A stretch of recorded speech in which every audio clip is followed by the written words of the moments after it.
Nah, di sini sudah ada dua kalimat. Yang pertama adalah I have some books. Yang kedua, I have any books. Jadi yang pertama menggunakan some dan yang kedua menggunakan any. Nah, kira-kira dari dua kalimat ini yang benar yang mana? Apakah I have some books atau I have any books? Baik, pembelajaran kita hari ini adalah tentang penggunaan kata some, ya, penggunaan kata some dan penggunaan kata any dalam kalimat. Dalam video ini akan dijelaskan secara singkat, mudah, dan sederhana bagaimana kedua kata tersebut digunakan. Kita bisa lihat di sini ya, sudah ada tabel ringkasannya ya untuk some dan any. Ini maksudnya positif digunakan untuk kalimat positif, ini untuk kalimat negatif. Ini maksudnya adalah kalimat tanya. Countable nouns artinya kata benda yang bisa dihitung, dan uncountable nouns artinya kata benda yang tidak bisa dihitung. Nah, untuk lebih jelas tentang countable nouns dan uncountable nouns nanti bisa dilihat masing-masing ya. Banyak sekali sumber-sumber di pembelajaran online tentang daftar kata benda yang bisa dihitung dan kata benda yang tidak bisa dihitung. Oke, yang pertama adalah some. Nah, di bagian kalimat positif ada tulisan yes. Maksudnya some itu bisa digunakan dalam kalimat positif. Atau malah maksudnya di sini hanya digunakan dalam kalimat positif. Karena pada tanda kalimat negatif dan kalimat tanya, ya di sini ada tulisan no, artinya tidak bisa digunakan. Jadi some tidak bisa digunakan dalam kalimat negatif dan kalimat tanya, hanya digunakan dalam kalimat positif. Kemudian untuk kata benda yang bisa dihitung, some bisa digunakan, dan kata benda yang tidak bisa dihitung juga some bisa digunakan. Maksudnya some bisa diikutin oleh kata benda yang bisa dihitung dan kata benda yang tidak bisa dihitung. Kemudian yang kedua adalah any. Nah, di tanda kalimat positif ada tulisan no, artinya tidak bisa digunakan. Jadi any tidak digunakan dalam kalimat positif. Lalu any hanya digunakan dalam kalimat negatif dan kalimat tanya. Di sini ada tanda yes dan yes. Kemudian untuk kata benda yang bisa dihitung ya dan tidak bisa dihitung, any juga bisa digunakan. Jadi sama seperti some. Gampang ya, ini tabel ringkasannya. Silahkan diingat ya, ini seperti rumus kalau kita belajar matematika, ini rumusnya lah untuk some dan any. Nah, supaya lebih jelas kita bisa lihat di sini penggunaan dalam kalimatnya. Pertama untuk some. Kalimat yang pertama adalah contohnya I have some eggs. Jadi di sini ini kalimat positif ya. Saya memiliki, some di sini kita artikan beberapa. Oh ya, some itu kalau diartikan ke bahasa Indonesia ya, ini kira-kira artinya beberapa ya, sejumlah, sedikit, atau kadang-kadang kita tidak perlu artikan some, kata some di kalimat tersebut. I have some eggs. Jadi di sini kita bisa artikan saya memiliki beberapa telur. Perhatikan di sini some eggs. Jadi eggs itu termasuk kata benda yang bisa dihitung. Di sini some ya. Diikuti oleh kata benda yang bisa dihitung, dan x-nya di sini harus dalam bentuk plural. Jadi x ada penambahan huruf s-nya. Kemudian yang kedua, there are some books, sama ya, bisa dihitung. Books ada penambahan huruf s, artinya harus dalam bentuk plural karena diikuti oleh kata benda yang bisa dihitung. There are some books in my bag. Ada beberapa buku di dalam tasku. Nah, yang ketiga, kalimat yang ketiga, he ate some salt. Dia makan sejumlah garam atau dia makan sedikit garam. Nah, salt artinya garam, termasuk kata benda yang tidak bisa dihitung. Jadi bisa ya, boleh some diikuti oleh kata benda yang tidak bisa dihitung. Tapi tidak perlu ditambahin s ya kalau untuk kata benda yang tidak bisa dihitung, hanya yang bisa dihitung saja.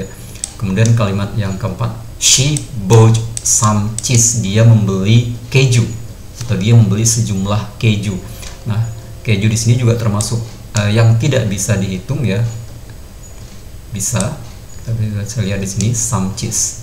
Nah, di sini ada catatan, ketika some diikuti oleh kata benda yang bisa dihitung harus dalam bentuk plural seperti ini. Ini kalimatnya benar. She needs some books. Ini kalimatnya benar. Yang bawah ini kalimatnya salah. Salahnya di mana? Di kata books-nya tidak ada penambahan huruf s-nya. Seharusnya ada penambahan huruf s seperti di kalimat yang pertama. Nah, kemudian kita lanjut ke any.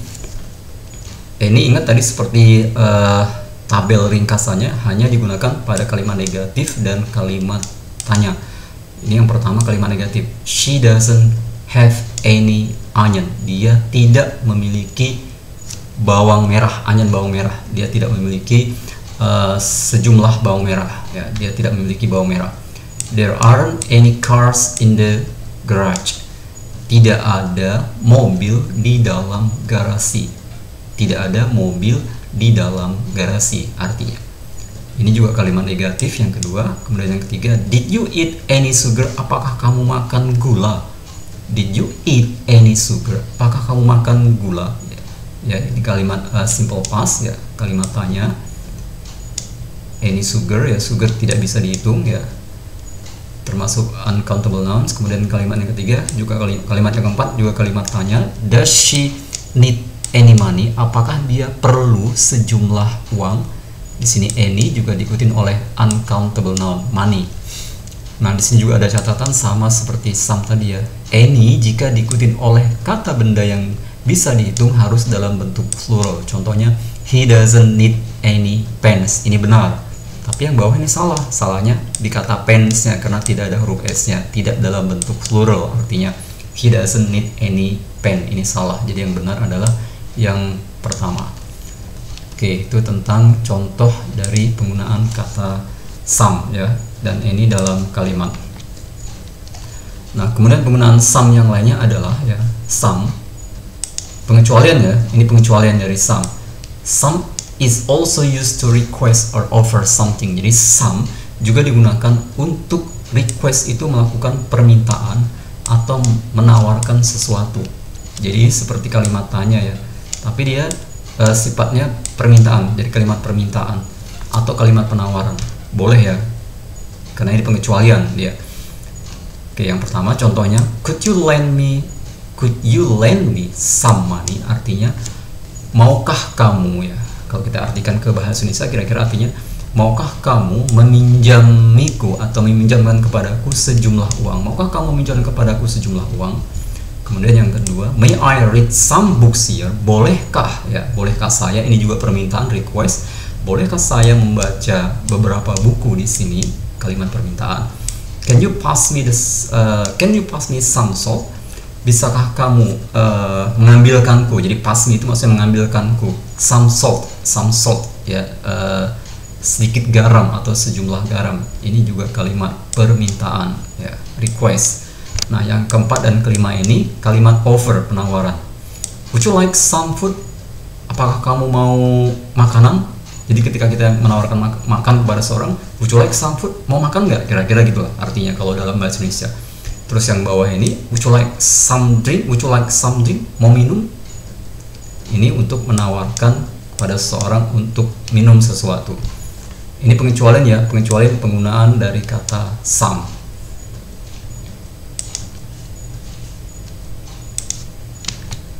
Nah, untuk latihan hari ini ya, latihannya gampang sekali ya, mudah. Untuk practice one, untuk latihan pertama ya, fill in the blank with some or any.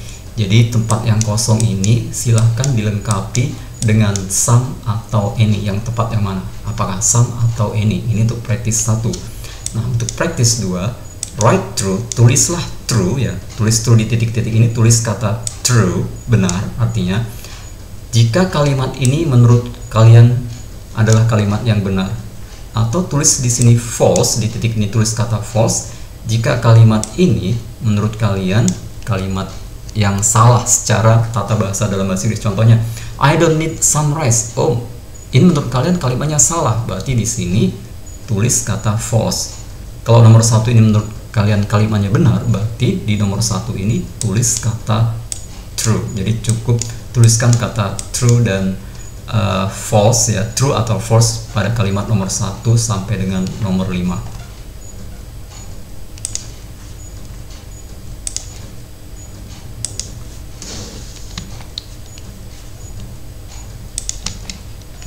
Okay, I think that's enough for today. Thanks for watching. See you next time and stay safe.